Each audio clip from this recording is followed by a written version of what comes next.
প্রতিস্থাপন পদ্ধতিতে কি হয় ভাইয়া? প্রতিস্থাপন পদ্ধতিতে আমরা কি করি, কোনো একটা জিনিসের মান প্রতিস্থাপিত করি। সো প্রতিস্থাপিত করি, এরকম মান কি আছে, কিভাবে করা হয়, সবকিছুই আমরা কি একটা ম্যাথ দ্বারা বুঝবো। হ্যাঁ, মূলত আমরা চেষ্টা করব ইন্টিগ্রেশনের কোনো একটা ম্যাথ যত সহজে করা যায় তত সহজে করতে। সহজে করার জন্য যা কিছু করার লাগে সবই আমরা করব। চলো শুরু করে দিই আমরা জিনিসটা। আমরা একটা ম্যাথ দেখে বুঝি। ধরো মনে করি এটা হলো প্রতিস্থাপন পদ্ধতি বোঝার জন্য সবচেয়ে সুন্দর একটা ম্যাথ। দেখো ভাই, ভিতরে যে ফাংশনটা আছে ওটা কিন্তু এক্স এর ফাংশন, তার মানে বাইরে টু দি পাওয়ার 4 আছে, ওইটাও কিন্তু এক্স এর একটা ফাংশনের পাওয়ার কত 4, সেটা ফাংশনের পাওয়ার কত 4। সো দুইটাই কিন্তু আমরা কি করতে পারি, অবশ্যই দুইটাই আমাদের ইন্টিগ্রেট হয়।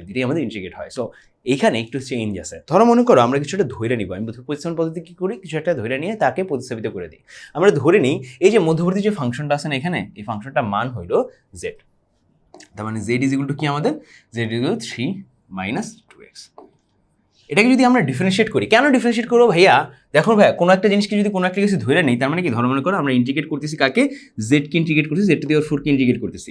কার সাপেক্ষে ইন্টিগ্রেট করতেছি? আগে তো এক্স এর সাপেক্ষে ইন্টিগ্রেট করতাম, ঠিক আছে, কিন্তু এক্স এর সাপেক্ষে ইন্টিগ্রেট করতাম, এই জন্য আমাদের ডিএক্স থাকতো, কিন্তু এখন তো জেড ধরে ফেলছি আমরা, ফাংশনটাই তো এখন জেড এর ফাংশন। সো এখন অবশ্যই জেড এর একটাই থাকা লাগবে, জেড এর একটা অন্তরক থাকা লাগবে। রিমেম্বার, ডিএক্স কি আমাদের এক্স এর অন্তরক, কিন্তু আমাদের অবশ্যই কি থাকা লাগবে, একটা জেড এর অন্তরক থাকা লাগবে, মানে কি ডিজেড থাকা লাগবে। সো আমাদের ডিজেডটা বের করতে হবে, আমাদের ডিজেডটা বের করতে হবে, আর ডিজেডের মানটা কত আসে এক্স এর সাপেক্ষে সেটা বের করতে হবে। চলো সেটাই বের করে আসি। সো আমাদের ডিজেড ইজ ইকুয়াল টু, এটা কিন্তু রাফ, এটা কিন্তু সবসময় খাতায় দেখাইতে হয় না, বা তুমি যদি দেখাও, অনেক টিচার আবার প্রিফার করে এটা তুমি যেন খাতায় দেখাও। সো আমি কি করবো, পুরোটাকে একবার ডিফারেন্সিয়েট করবো, এই পুরোটাকে এক্স এর সাপেক্ষে একবার ডিফারেন্সিয়েট করবো। যদি করি তাহলে তুমি জানো মানটা কি আসবে, এই পাশে আসবে ডিজেড ডিএক্স, আর এই পাশে আসবে হলো 3 কে যখন তুমি এক্স এর সাপেক্ষে ডিফারেন্সিয়েট করবা মান আসে 0, 2 কে যখন তুমি এক্স এর সাপেক্ষে ডিফারেন্সিয়েট করবা মান আসে 2। সো মান আসে হলো -2, মান আসে কত, -2। সো সুতরাং আমি পরের লাইনে এভাবে লিখতে পারি, ডিএক্স এর মান is equal two 1/half minus 1/half DZ. কি আসবে আমাদের 1/2 DZ minus 1/2 DZ minus 1/2 DZ হবে আমাদের কিসের মান, ডিএক্স এর মান। কিসের মান হবে, ডিএক্স এর মান। সো এবার একটু আমরা ডিজেক্স এর মানটাকে পরিবর্তন করে দিব, এবং আমরা এই যে 3 মাইনাস 2x এটাকে পরিবর্তন করে দিব। তো z to the power 4 integration of z to the power 4, হ্যাঁ, ডিএক্স এর মান কি হবে আমাদের -half ডিএক্স। আশা করি বুঝতে পারছি, জিনিসটা ভিতরে গুণ হয়ে গেলে আমাদের কি আসবে, -half integration of z to the power 4 DZ, sorry এখানে এক্স লিখে ফেলছি ভুলে, এখানে ডিজেড হবে, এখানে কি হবে, জেড হবে। কি হবে আমাদের এখানে, জেড হবে। ওকে, জেড হবে। সো ইজ ইকুয়াল টু এত ডিজেড। ওকে, সো এবার যদি আমরা ইন্টিগ্রেট করি, কি করবো আমরা, ইন্টিগ্রেট যদি করি তাহলে আমাকে জেড টু দি পাওয়ার 4 আছে না এখানে, আমাদের কি এসে পড়ে তুমি জানো, এটাকে ইন্টিগ্রেট করা কিন্তু সহজ, এটাকে ইন্টিগ্রেট করা একটু কঠিন ছিল, এটাকে ইন্টিগ্রেট করা কিন্তু অনেক সহজ, ঠিক আছে, মনে আছে, এটাকে ইন্টিগ্রেট করা অনেক সহজ হয়ে যায়, ঠিক আছে। চলো আমরা ইন্টিগ্রেট করা সহজটাই আসলে হিসাব করে সহজটাই আসলে বের করার চেষ্টা করি।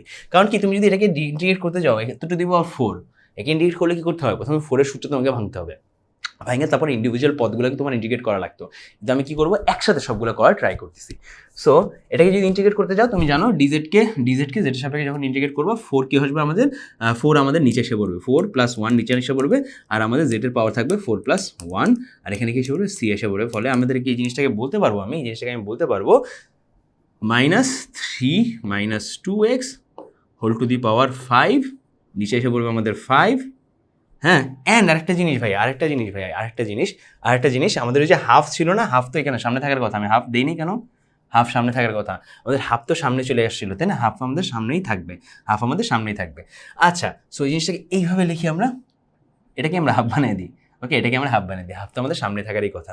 ফলে আমাদের জিনিসটা মান কি আসে, আমি জাস্ট মানটা বসাই দিলাম এখানে, যেটা মানে জাস্ট ওখানে বসাই দিলাম, প্লাস সির যে মানটা প্লাস সির জায়গায় থাকলো। ওকে, ফলে সুন্দর করে যদি আমি লিখি জিনিসটাকে, তাহলে নিচে আসে আমাদের মাইনাস, উপরে আসে আমাদের -3 - 2x to the power 5 divided by 5 দুগুণী 10 প্লাস সি। এটা আসলে আমার অ্যান্সার। চলো দেখে নিই এই অ্যান্সারটা মিলছে কিনা, আমাদের অ্যান্সারটা মিলছে কিনা দেখে নিই। সো 1/10, দেখো 1/10, হ্যাঁ, 2x 3 - 2x to the power 5 plus C, এটা আমাদের অ্যান্সার আসে।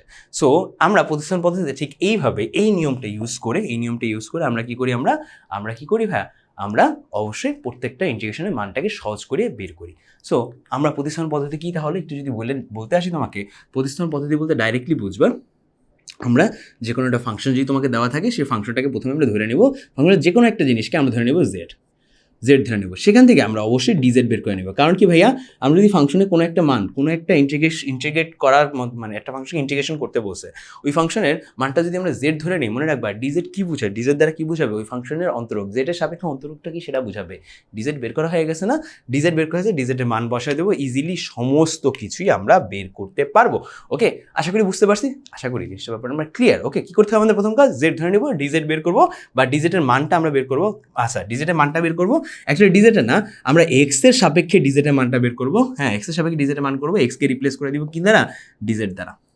ঠিক আছে, আরও একটা ম্যাথ দেখলে আমরা আরও সহজ হবে, আরও ক্লিয়ার হবো আমরা। দেখো ভাইয়া, আমাকে এখানে একটা ম্যাথ আছে যে এখানে আসলে এরকম করে একটা জিনিস দেওয়া আছে। দেখো কি দেওয়া আছে এখানে, এখানে আছে e⁻sin x cos x। তুমি কবে কি কোন জিনিসটাকে জেড ধরবা এটা আসলে বোঝা যাবে খুব সহজভাবে ভাইয়া, খুব সহজে বোঝা যাবে যখন তুমি আসলে কি অভিজ্ঞতা সম্পন্ন হবে। এক ম্যাথটা একবার করতেছো, দুইবার করতেছো, আস্তে আস্তে করতে করতে তোমার বারবার অভিজ্ঞতা হয়ে যাচ্ছে, তখন খুব সহজেই তুমি আইডেন্টিফাই করতে পারবা যে কেন ভাইয়া, হ্যাঁ কেন ভাইয়া e⁻sin x কে আমি জেড ধরবো। ঠিক আছে, এটার কোনো কেনার উৎস একটাই হইলো যে ভাইয়া জিনিসটাকে যদি সহজে করতে যাও তাহলে সাইন এক্সকে এক্স জেড ধরে নিতে হবে। ঠিক আছে, এটাই হলো সহজ উত্তর। তো সাইন এক্সকে যখন আমি জেড ধরে নিব, আমরা দুই পাশে ডিফারেন্সিয়েট করি, সাইন এক্সকে যদি ডিফারেন্সিয়েট করি এক্সের সাপেক্ষে, তাহলে সেটা কি হতে পারে, কজ এক্স। হ্যাঁ, কজ এক্স। আর এক্সের সাহায্যে যদি জেডকে ডিফারেন্সিয়েট করি, ডিজেড ডিএক্স আসে পরে। সো পরের লাইনে আমি লিখতে পারি খুব ইজিলি, পরের লাইনে লিখতে পারি আমি, তাহলে আমাদের এক্স এর মান কি, এক্স = আমাকে লিখতে হবে 1/cos x, হ্যাঁ 1/cos x, হ্যাঁ ডিএক্স। 1/cos x dx না, অ্যাকচুয়ালি 1/cos x dx না। আচ্ছা, ডিজেড এর মান কি আমাদের, ডিজেড এর মান কি, আচ্ছা ডিজেড এর মান, আচ্ছা এক্স এর মান বসাই দিই, এক্স এর মানটাই জাস্ট বসাই দিই, এটাই ইজি, এটাই যথেষ্ট। cos x ইন্টু ডিজেড, এটা হলো এক্স এর মান। ঠিক আছে, এক্স এর ডিএক্স এর মানটা বসাই দিব, ডিএক্স এর মানটা এখন এখানে বসাই দিই, এক্স এর মানটা বসাই দিই, আমি যা কিছু ধরছিলাম তাই এখানে বসাই দিই। তাহলে কি আসে আমাদের বলো তো ভাইয়া, e⁻sin x কে আলাদা করে লিখি প্রথমে, sin x cos x dx কে আলাদা করে লিখি। ঠিক আছে, একটু খেয়াল করো, dx এর মান কি আমি বসাই দিব, dx এর মান বসাই দিব, আমি sin x এর মান বসাই দিব। যদি বসাই দিই তাহলে জিনিসটা অনেকে এরকম এসে পড়ে ভাইয়া, একটা ডাইরেক্টলি লিখি না, ডাইরেক্টলি এখানে লিখতে পারি dx cos x = dz, এটা লিখলেও হয়, dx cos x = dz। তার মানে কি এই পুরোটুকুর মান হিসাবে আমি dz বসাই দিতে পারবো, আর এটুকুর বদলে আমি কি বসাই দিতে পারবো, z বসাই দিতে পারবো। তার মানে কি e⁻z dz আসলে আমাদের অ্যান্সার, dz আসলে আমাদের অ্যান্সার আসে। সো এবার যদি এটাকে আমি ইন্টিগ্রেট করি, একটা জিনিস ভুলে গেছিলাম। সো এখানে হ্যাঁ ভুলে যাইনি, আমি সি দিছি, আমার অভ্যাসটা তাহলে ঠিক হয়ে গেছে। তার মানে e⁻z আছে না, তাকে কি করলাম, z এর সাপেক্ষে ইন্টিগ্রেট করলাম, তাহলে সেটা মান এসে পড়ে e⁻z প্লাস সি, যেটাকে আমি পরবর্তী যদি z এর মান বসায় দিই তাহলে এসে পড়ে e⁻sin x প্লাস সি। এটা হবে আমাদের অ্যান্সার। আশা করি বুঝতে পারছি, আশা করি আমাদের জিনিসটা ক্লিয়ার, ইজি। এটা হলো প্রতিস্থাপন পদ্ধতি। এবার আসো আমরা শুধুমাত্র প্রতিস্থাপন পদ্ধতি না, আরও কিছু পদ্ধতিতে শেষ করতে পারি। সো প্রতিস্থাপন পদ্ধতির মধ্যে দুইটা ধরন আছে যেটা আমাদের একটু দেখতে হবে। প্রথম ধরনটা কি, যদি এরকম একটা অবস্থা থাকে, মনে করো আমাদের একটা পদ আছে, এফ এক্স একটা ফাংশন আছে, এই এফ এক্স ফাংশনের একবার যদি ডিফারেন্সিয়েট করি মান কত থাকে আমাদের, f'(x), তাই না, f'(x). এখন আমাকে একটু বলো তো f'(x) থাকে। সো এইবার আমি তোমাকে যদি একটু বলি ভাই, খুব সিম্পলি আমি তোমাকে যদি বলি একটা ইন্টিগ্রেশন আছে, ওই ইন্টিগ্রেশনের অবস্থায় এরকম যে আমাদের f'(x) এর মানটা বা একবার যদি ডিফারেন্সিয়েট করা মানটা উপরে আসে এবং ফাংশনটা আমাদের নিচে আসে, তখন ভাই তুমি এই পুরোটুককে না জেড ধরে নিতে পারবা। কি ধরে নিতে পারবা, এই পুরোটুককে জেড ধরে নিতে পারবা। তার মানে বেসিক্যালি তোমাকে যদি আমি একটু প্রকাশ করি, হ্যাঁ তাহলে জিনিসটা এখানে এরকম একটা অবস্থায় আছে, এফ ধর মনে করে এক্সকে তুমি জেড ধরছিলে, এফ(x) কে তুমি জেড ধরছিলা, এরকম একটা অবস্থা আছে 1/z, হ্যাঁ ডিজেড, এরকম একটা অবস্থায় আছে। আর তুমি জানো এই ধরনের জিনিসপত্রের সূত্রটা কি, সূত্রটা কি ভাই, এটা তো ইন্টিগ্রেশন চিহ্ন, সূত্রটা কি তুমি জানো, লন জেড হলো আমাদের সূত্র প্লাস সি, এটা হলো সূত্র, তাই না। সো এখন জেডের জায়গায় কি বসায় দিবা, f(x) বসায় দিবা। ভাই আবার বলতেছি জিনিসটা কি হইলো, তোমাকে আরেকবার ক্লিয়ার করতেছি। সো চলো শুরু করি, আমরা বুঝাই দিচ্ছি তোমাকে জিনিসটা। যে ধরো মনে করো তোমার কাছে একটা ফাংশন আছে f(x), এই ফাংশনটাকে আমরা ধরলাম, এই ফাংশন f(x) এর মান হলো z। সো এবার আমি বলতে পারি দুই পাশে যদি ডিফারেন্সিয়েট করি তাহলে f(x) কে ডিফারেন্সিয়েট করলে আসে f'(x) এবং x এর সাপেক্ষে যখন z কে ডিফারেন্সিয়েট করছি আমাদের মান আসছে dz dx, তাই না। তার মানে আমি পরের লাইনটা এইভাবে লিখতে পারি না, f'(x), হ্যাঁ a prime x dx is equal to dz. এখন তোমার কাছে প্রদত্ত ফাংশনটা যদি এরকম থাকে, প্রদত্ত ফাংশন যদি ভাই এটুক তো বুঝছি, হ্যাঁ এবার যদি তোমার কাছে প্রদত্ত ফাংশনটা এরকম থাকে, তোমাদেরকে প্রদত্ত ফাংশন যদি এরকম থাকে যে F prime x DX divided by F X, তখন বেসিক্যালি জিনিসটা এখানে কি দেওয়া আছে, তুমি এফ এক্স এর বদলে কি বসাতে পারো, এফ এক্স এর বদলে তুমি জেড বসাতে পারো, অবশ্যই জেড বসাতে পারো। আর উপরে এইটুকুর বদলে হ্যাঁ এইটুকুর বদলে তুমি কি বসাতে পারো ভাইয়া, অবশ্যই তুমি ডিজেড বসাতে পারো, ডিজেড বসাতে পারো। তার মানে ফাইনালি আমাদের এখানে আমি তোমাকে যদি বলি আমাদের সিচুয়েশনটা কি, সিচুয়েশনটা হলো 1/z কে আমি ইন্টিগ্রেট করতেছি। তার মানে কি, অবশ্যই তুমি জানো আমরা যখন আগে সূত্র বলছিলাম এরকম 1/x কে যখন ইন্টিগ্রেট করি x এর সাপেক্ষে সেটার মান আসে ln x প্লাস c। একই রকম ভাবে ভাইয়া 1/z কে যখন ইন্টিগ্রেট করবো মান কি আসবে ভাইয়া, ln z প্লাস c। ভাইয়া জেটার মান কত এখানে, জেটার মান কত বলো তো, জেটার মান কত এখানে, জেটার মান আমাদের ধরে নিয়েছিলাম আমরা কোথায়, যে এফ এক্স, জেটার মান ধরে নিয়েছিলাম আমরা এফ এক্স, তার মানে ln এফ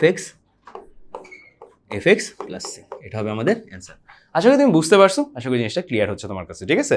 চলো আমরা আসলে এই সূত্রগুলো তাহলে বুঝে নিই। প্রথম সূত্রটা তাহলে ক্লিয়ার, প্রথম সূত্রটা তোমাদের সবার ক্লিয়ার।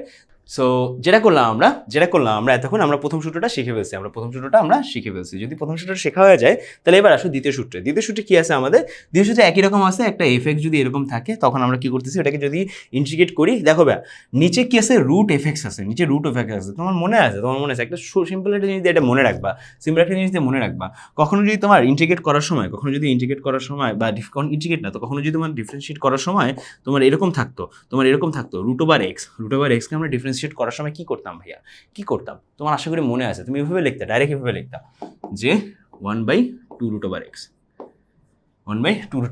এখন যদি আমরা এই জিনিসটাকে ইন্টিগ্রেট করি, রুট ওভার এক্স কে যদি আমরা ইন্টিগ্রেট করি তখন এখনকার মান কি হয় জানো, এখনকার মান হয় হলো 2 root over X plus C. ঠিক আছে, এইটা হলো আমাদের সূত্র। আমি তোমাকে বলছিলাম যাওয়ার সাথে সাথে আমরা সূত্র শিখবো। সো আমাদের 1/√f বা এটুকু আমরা ডিজেড ধরে নিব, এটুকু আমরা ডিজেড পেয়ে যাবো, এটুকুর বদলে আমরা ডিজেড পেয়ে যাবো। তাহলে হিসাব করো এখানে মানটা এসেনশিয়ালি কি আছে, আছে এরকম DZ divided by root over F X. ঠিক আছে, DZ divide by root over F X. তাহলে আমাকে একটু বলো এই জিনিসটার মান ফাইনালি কি আসে, ফাইনালি আসে 2 root over F X plus C. ঠিক আছে, ডান, এটুকুই আসে, ডান। ওকে বুঝতে পারছি আমরা, ডান। এরপর একটু হিসাব করি আমরা, ওকে এরপর একটু হিসাব করি। চলো সামনে হিসাব করি। ভাই এই জিনিসটাকে যোগজের মান নির্ণয় করো, ওকে জিনিসটা যোগজের মান নির্ণয় করো। হ্যাঁ আমাকে একটু বলো তো, হ্যাঁ নিচের যোগজগুলির মান নির্ণয় করো। এই যে ইন্টিগ্রেশন অফ tan x, হ্যাঁ এর যোগজটা নির্ণয় করতে বলছে। ভাইয়া tan x এর যোগজটা তোমার কাছে দেখতে মনে হবে যে ভাইয়া খুব সিম্পল হওয়ার কথা, কিন্তু এই জিনিসটা এই যে বলো না বিড়াল, মানে দেখতে মনে হয় বিড়ালের মতো, কিন্তু আসলে এত অনেস্ট না। এই tan x অ্যাকচুয়ালি একটু ভয়ঙ্কর লেভেলের যোগজ, tan x করতেই ভালো লেভেলের কষ্ট লাগে আমাদের। একবার কোথায় যেন একটা পরীক্ষায় একটা মানে কোশ্চেন আসছিল, কোশ্চেনটা ছিল নর্মালি এক লাইনের। সো আমি ওই পরীক্ষার অ্যান্সারটা মানে কোশ্চেনটা দেখে আজ লাইক ওয়াও, এত এক লাইনে কোশ্চেন।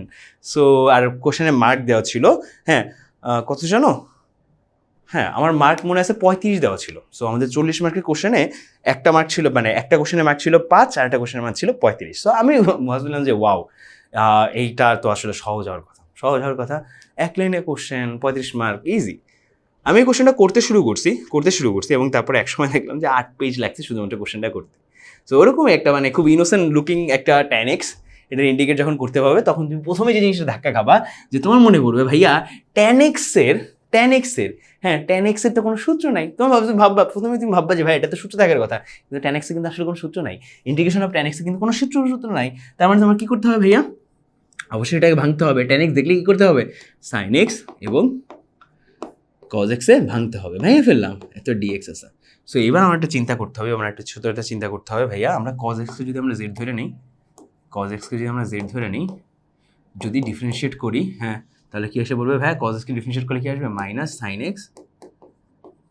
x dz dx, তাই না? তার মানে পরের লাইনে আমরা লিখতে পারবো minus sin x dx is equal to dz, তাই না? DX is equal to DZ. So এখন আমাকে একটু বলো তো আমাদের উপরে একটা সিচুয়েশনটা কি? উপরের সিচুয়েশনটা হলো এরকম যে সাইন এক্স আছে, সাইন এক্সের জন্য আমরা বাইরে একটা মাইনাস নিয়ে আসি এবং মাইনাস নিয়ে আমরা ভিতরে এইভাবে লিখতে পারি সাইন এক্স, আর ডিএক্সকে একটু উপরে লেখা, ডিএক্স এভাবে লিখে দিই, নিচে আমাদের কি কজ এক্স আছে, কজ এক্স আছে। সো ভাই এইটুকুর বদলে আমরা কি বসাতে পারি? ডিজেড বসাতে পারি না? ডিজেড বসাতে পারি, আর এইটুকুর বদলে আমরা কি বসাতে পারি? জেড বসাতে পারি, তাই না? এটাই তো ধরে নিয়েছিলাম, তার মানে পয়েন্টটা হয় এরকম minus DZ divide by Z, ঠিক আছে? মাইনাসের সামনে নিয়ে আসি ডিজেড জেড, ঠিক আছে?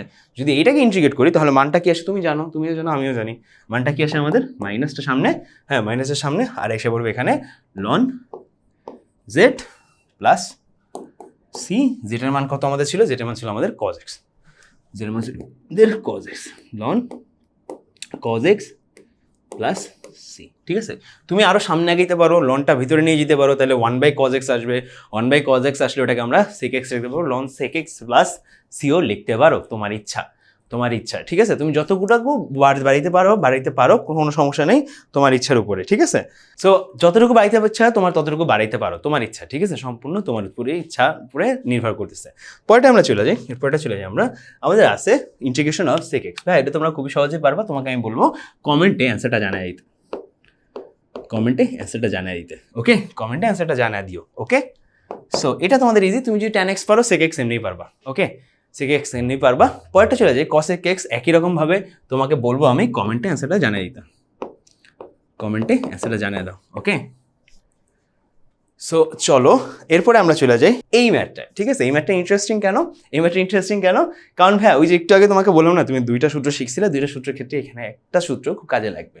প্রথমে যে জিনিসটা একটু দেখতে হবে তোমাকে একটু দেখতে হবে যে ভাই কি লেখা আছে, 1 প্লাস cos x উপরে আর নিচে আছে কি x প্লাস sin x নিচে আছে, ঠিক আছে? আমাদের কি করতে হবে, নিচেরটাকে আমরা যদি z ধরে ফেলি তাহলে উপরটা পাই, নিচেটাকে আমরা যদি z ধরে ফেলি তাহলে উপরটা পাই। দেখো কেন ভাই, কিভাবে পাই ভাইয়া? x প্লাস cos না, x প্লাস sin x না, x প্লাস sin x,